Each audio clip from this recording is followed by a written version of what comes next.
오늘 우리 같이 나누실 말씀은 창세기 15장 1절부터 21절까지 말씀입니다. 구약성경 17페이지에 창세기 15장입니다.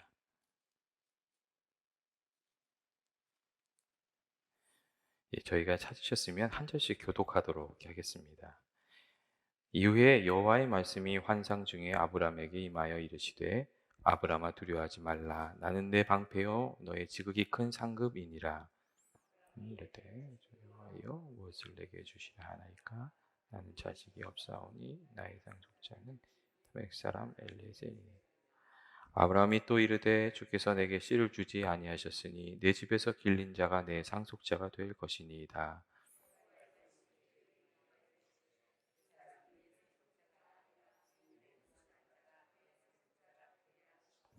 그를 이끌고 밖으로 나가 이르시되 하늘을 우러러 무별을 셀 수 있나 보라. 또 그에게 이르시되 내 자손이 이와 같으리라.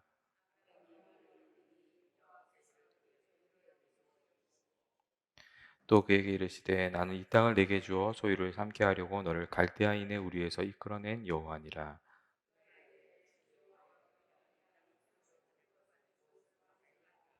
여호와께서 그에게 이르시되 나를 위하여 3년 된 암소와 3년 된 암염소와 3년 된 숫양과 산비둘기와 집비둘기 새끼를 가져올지니라.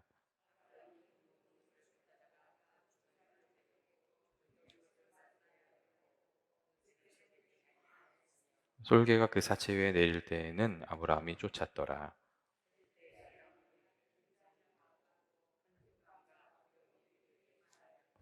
여호와께서 아브라함에게 이르시되 너는 반드시 알라. 내 자손이 이방에서 계기되어 그들을 섬기겠고 그들은 400년 동안 내 자손을 섬기리니 지며 그 위에 내 자손이 그거 나오니 너는 장수하다가 평안히 조상에게로 돌아가 장사될 것이요.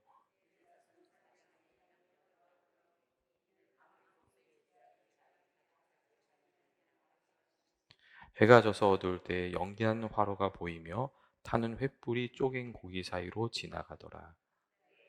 그래서 아브라함과 더불어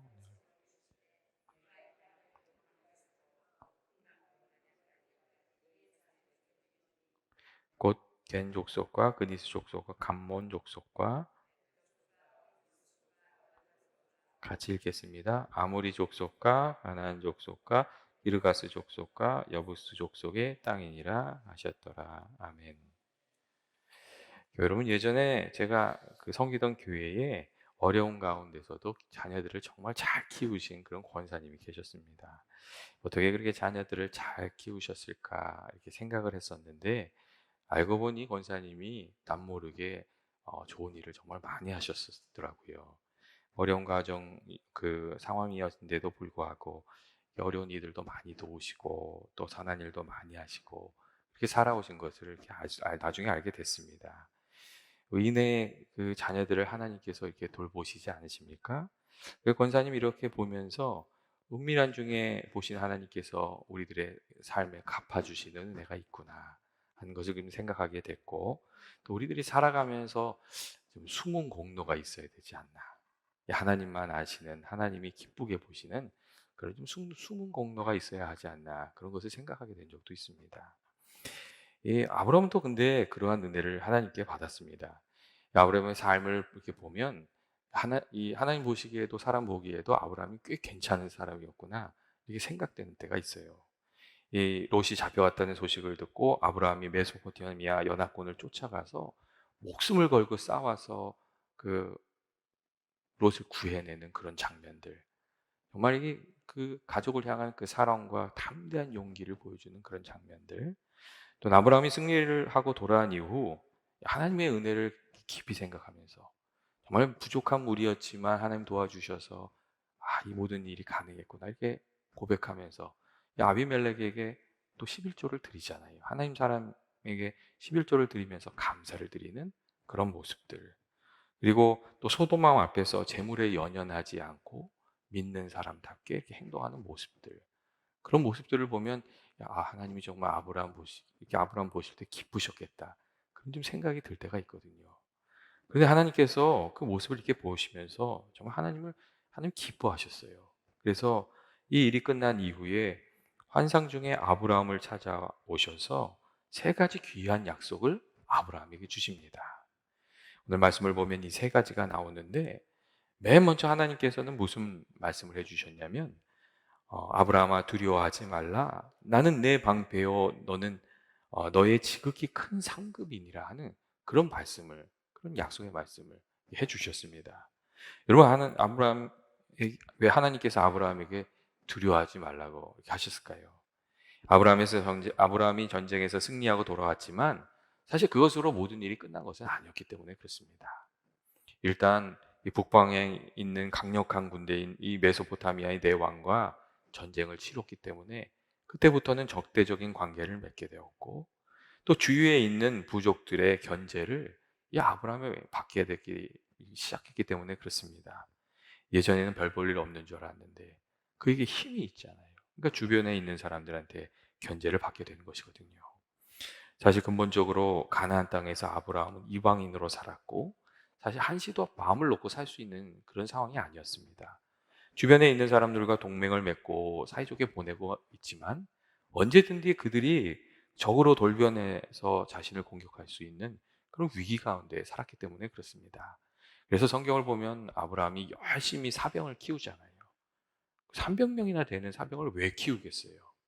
그 마음에 두려움이 있고 걱정이 있고 그러니까 자기 보호를 하기 위해서 힘을 키우고 있었던 것이거든요. 그런데 아브라함에게 하나님께서 찾아오셔서 그런 말씀을 해주신 거예요. 두려워하지 말라고. 내가 너의 방패고 지극히 큰 상급이 되어줄 것이라고. 하나님이 그런 약속의 말씀을 해주신 겁니다. 여러분 누구나 살다 보면 감당할 수 없는 일들을 만나게 되고 그럼 우리들이 두려운 마음에 사로잡힐 수밖에 없습니다. 하지만 그때 우리가 하나님을 바라보고 또 하나님께서 우리와 함께 해주시는 것을 믿으면 하나님께서 함께 해주시면 우리가 그 어려움을 이겨나가는 것을 우리가 알 수가 있습니다. 사람들 중에 두려움과 걱정이 없는 사람들이 없더라고요. 이렇게 살펴보시면 이게 내용이 달라서 그렇지 두려운 마음 걱정들이 다 있더라고요. 어떤 분은 사업과 직장 때문에 늘 걱정하시면서 사시고 어떤 분은 건강 때문에 또 수술하시고 그 후유증 때문에 걱정하시면서 하시고 또 예전에 제가 아는 권사님 한 분은 따님이 조금 정신적으로 어려움을 겪고 있었어요. 태어날 때부터 그랬어요. 그러니까 늘 그분의 걱정은 뭐였냐면 자녀보다 자기가 먼저 떠날까 봐 그게 걱정이었어요. 그런데 그분도 정말 기도하는 가운데 그분이 기도하신 대로 모든 일들이 이렇게 진행되더라고요. 우리 성도된 우리들에게도 여러 가지 어려움이 있지만 우리가 늘 기억해야 될 것은 고난보다 더 큰 하나님이 계시다는 것. 우리가 겪고 있는 어려움보다 더 큰 하나님이 계시고 우리가 하나님을 믿고 의지하며 나아가면 하나님께서 우리의 방패가 되어 주시고 지극히 큰 상급이 되어 주신다는 것.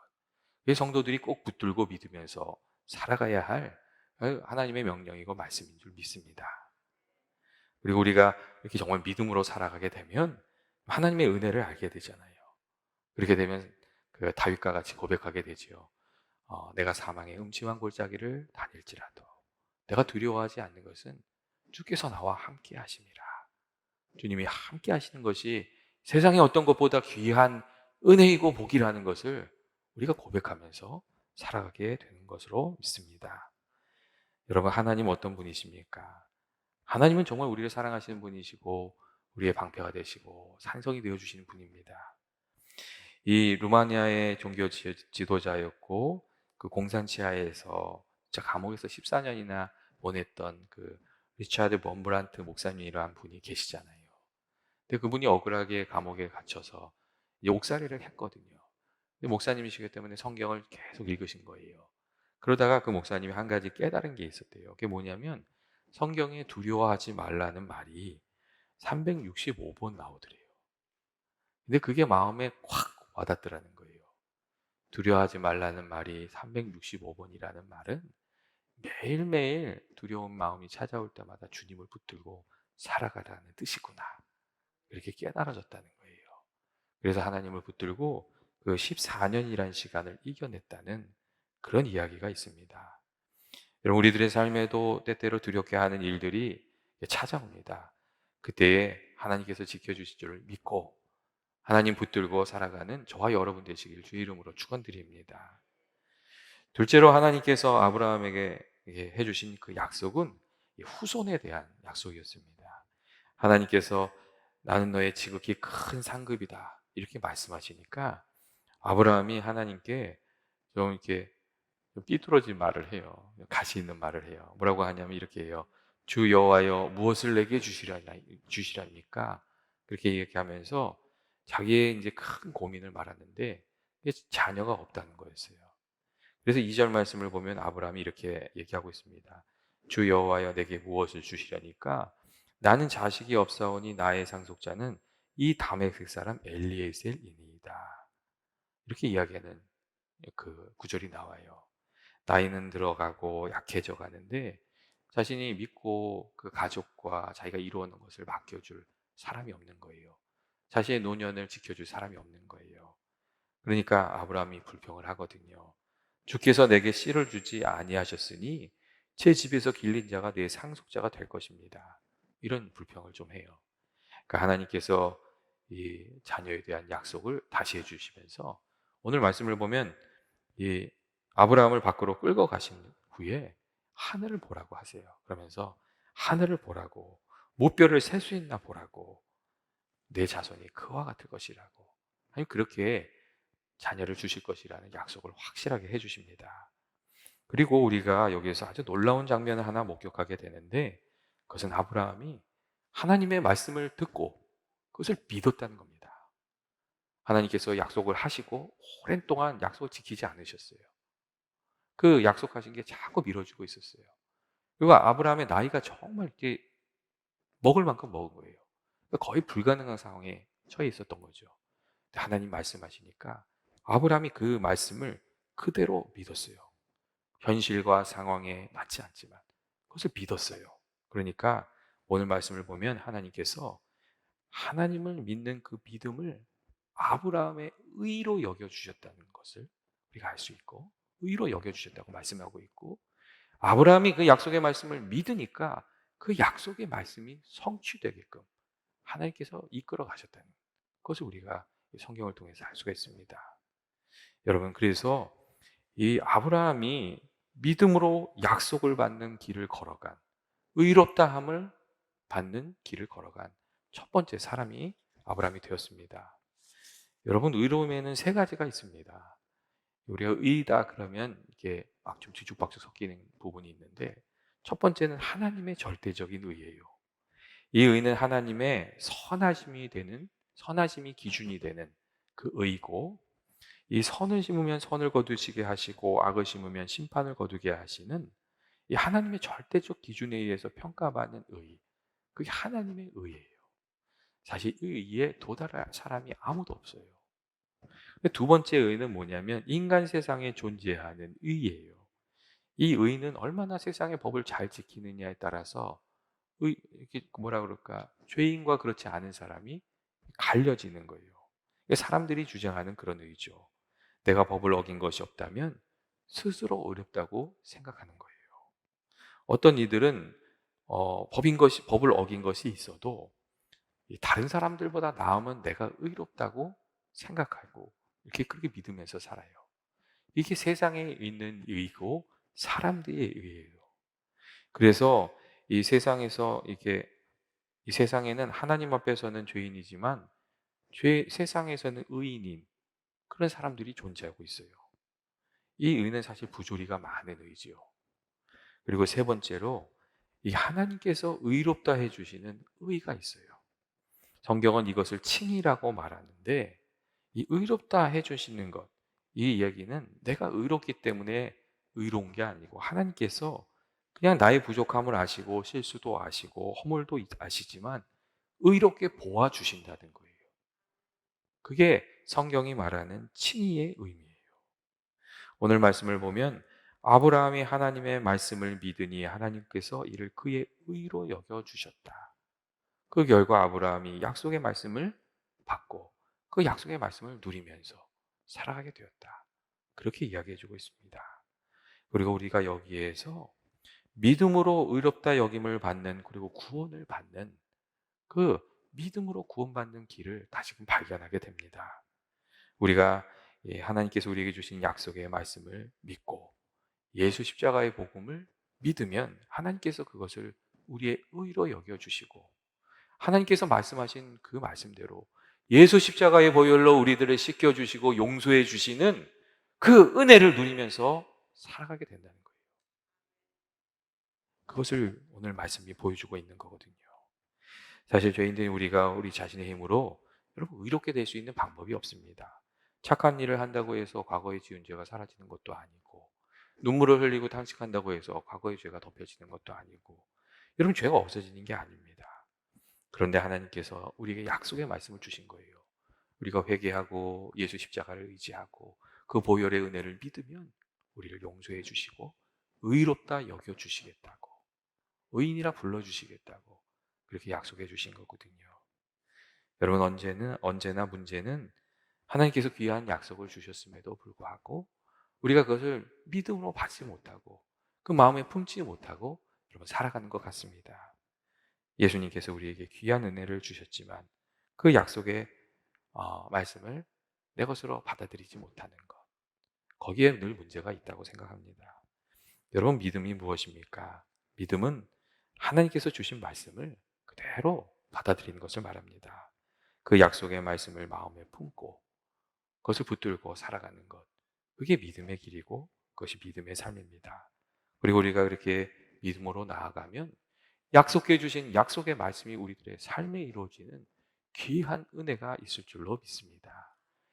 여러분, 하나님께서 주신 말씀이 무엇이 있습니까? 성경을 펴서 읽으시면서 하나님께서 내게 주시는 약속의 말씀을 듣고 그것을 마음에 품고 그것을 붙들고 살아가는 저와 여러분 되셨으면 좋겠습니다. 마지막으로 하나님께서 아브라함에게 주신 약속은 땅에 대한 그 약속이었습니다. 사실 이 땅에 대한 이 약속도 하나님께서 예전에 해주셨던 말씀이에요.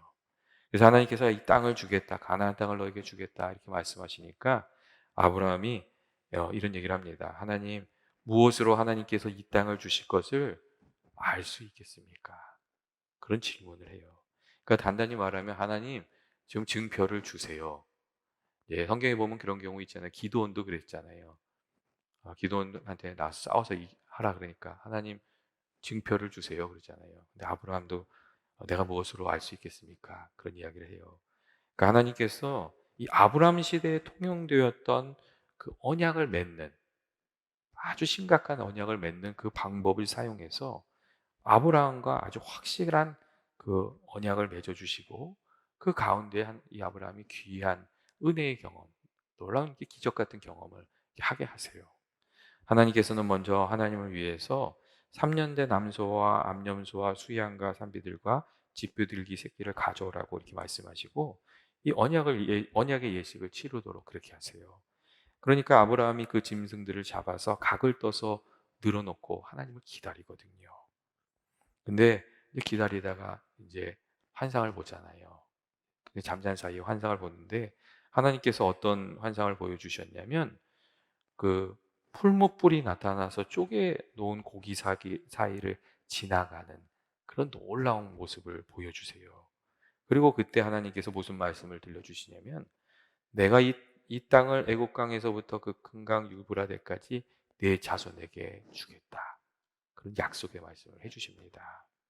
그 아브라함 당대의 사람들은 계약을 맺을 때 어떻게 맺었냐면 아브라함이 한 것처럼 약속의 제물을 쪼개놓고 그 고기 사이를 언약 맺는 사람들이 지나갔어요. 그 의미가 뭐냐면 약속을 지키지 않으면 저 쪼개진 그 제물처럼 내가 죽어도 할 말이 없다.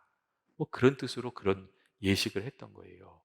근데 아브라함이 잘 알고 있었던 그 예식을 통해서 하나님이 아브라함에게 확신을 주시고자 하셨어요. 그 쪼개진 그 고기 사이를 풀무불이 지나감으로, 하나님이 지나가심으로 하나님께서 확실히 그 약속을 지켜주시겠다는 것을 보여주셨던 거죠. 그리고 이 사건을 통해서 아브라함이 더욱 단단한 믿음을 가지고 살아갈 수 있도록 하나님이 아브라함을 또 그렇게 도우셨습니다. 때때로 사람들은 하나님이 어디에 있느냐고 묻는 사람들이 있고 또 그리고 함부로 행동하는 그런 사람들도 있습니다. 하지만 우리가 반드시 알아야 할 것은 은밀한 중에 보시는 하나님께서 우리들의 삶을 보시고 우리가 말한 것은 말한 대로 또 행한 것은 행한 대로 거기에 합당하게 또 갚아주시고 계신다는 겁니다. 아브라함을 보시고 그에게 귀한 은혜를 베풀어 주신 것처럼 하나님께서 보고 계시다가 은혜를 베풀어 주신다는 겁니다. 우리가 하나님의 약속을 받고 또 누리며 살아가는 길이 어디 있습니까? 예, 그 길은 이 생명의 말씀을 듣고 믿음으로 받아들이고 그 마음에 품고 살아가는 겁니다. 아브라함 같이 그렇게 살아가는 겁니다. 물론 하나님께서 약속을 이루어 주시는 과정이 우리가 기대했던 것과는 좀 다를 수가 있습니다. 사실 성경 보시면 아브라함의 경우도 그랬을 거예요. 하나님께서 귀한 약속을 해주시면서 그 과정이 그런데 평탄한 과정은 아닐 거라고 아브라함에게 말씀하셨어요. 오늘 말씀 보시면 하나님께서 아브라함에게 이렇게 얘기하세요. 너는 반드시 알라. 이런 얘기를 하세요. 너는 반드시 알라. 그러면서 무슨 얘기를 하셨냐면 네 자손이 이방에서 객이되어 그들을 섬기겠고 그들은 400년 동안 내 자손을 괴롭히리니 그들이 섬기는 나라를 내가 징별할지며 그 위에 내 자손이 내 큰 재물을 이끌고 나오리라. 그런 얘기를 해주세요. 하나님 무슨 말씀을 하시는 거겠어요? 하나님께서 좋은 것을 주실 것이지만 그 길이 그냥 세상 사람들 생각하는 것처럼 꽃길을 가는 것은 아니라고 하나님 그렇게 말씀하신 거예요. 그 자손들이 이방인의 객이 될 것이며 괴롭힘을 당할 것이라고 하신 말씀은 그 길이 순탄하지만은 않을 것이다. 그 이야기를 해주신 거죠. 하지만 하나님께서 뭐라고 말씀하시냐면 하나님께서 그 나라를 심판하셔서 그 자손들이 큰 재물을 이끌고 그곳에서 나와 약속의 땅에 들어가게 될 것이라고 하나님 그렇게 또 말씀해 주셨습니다. 그 모든 과정, 우리가 이렇게 원하는 그런 과정은 아니지만 그 좋고 나쁜 모든 과정을 통해서 하나님이 협력하여 선을 이루게 하실 것이라고 그런 약속의 말씀을 아브라함에게 주셨습니다. 마지막으로 제가 한 가지 얘기를 좀 드리려고 해요. 예, 수백 개의 계란이 있는데 이 계란을 그냥 놔두면 겉으로 보면 다 똑같잖아요. 근데 그 계란들이 생명으로 이게 태어나게 되려면 두 가지가 꼭 필요하더라고요. 뭐냐면 그 안에 생명이 있어야 돼요. 그러니까 수정란이어야, 그 유정란이어야 하는 거예요. 그리고 또 하나는 뭐냐면요. 21일 동안 그 알을 품고 있어야 돼요. 생명이 있는 알, 그것을 20일 동안 인내하면서 품고 있으면 거기서 생명이 나오는 거예요.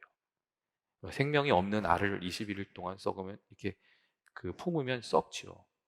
하지만 생명이 있는 알을 품으면 21일 뒤에는 생명이 되는 거예요. 그런데 여러분 우리가 살아가는 믿음의 삶도 그런 부분이 있습니다. 세상의 말이 아니라 생명의 능력이 있는 하나님의 말씀을 우리가 듣고 그것을 마음에 품고 그것을 이렇게 정말 간직하고 그것을 붙들고 살아가면 그 생명의 능력이 우리들의 삶을 바꾸고 우리들 안에서 하나님의 능력으로 은혜로 나타나게 되는 줄로 믿습니다. 여러분 하나님께서 늘 말씀과 함께 우리들의 삶 속에서 역사하십니다. 그리고 성경을 보면 32,600가지의 하나님의 약속의 말씀이 있대요. 이게 누가 셌는지 모르겠어요. 근데 성경을 보면 32,600개의 하나님의 약속의 말씀이 있대요. 그러니까 하나님께서 주시고자 하는 그 약속이 그 복이 결코 적은 것이 아니라는 거예요. 성경을 펴서 우리가 주시는 말씀을 믿고 붙들고 살아가면 하나님께서 그 믿음과 함께 역사하여 주셔서 그 약속의 말씀이 우리 가운데 이루어지는 귀한 은혜가 있을 줄로 믿습니다. 그 은혜로 살아가는 또 은혜를 풍성히 누리면서 살아가는 연합의 모든 교우들 되시길 주의 이름으로 축원드립니다. 같이 기도하시겠습니다. 사랑과 은혜 많으신 하나님 아버지, 저희들이 아브라함과 같이 귀한 믿음의 삶 살아가길 원합니다. 아버지, 저희들 정말 하나님들 의지하면서 살아가게 하시고 주님 말씀하실 때에 그것을 믿고 우리들의 마음속에 간직하고 살아가는, 그래서 주와 동행하면서 은혜를 누리며 살아가는 저희들이 되게 하여 주옵소서. 예수님의 이름으로 기도합니다. 아멘.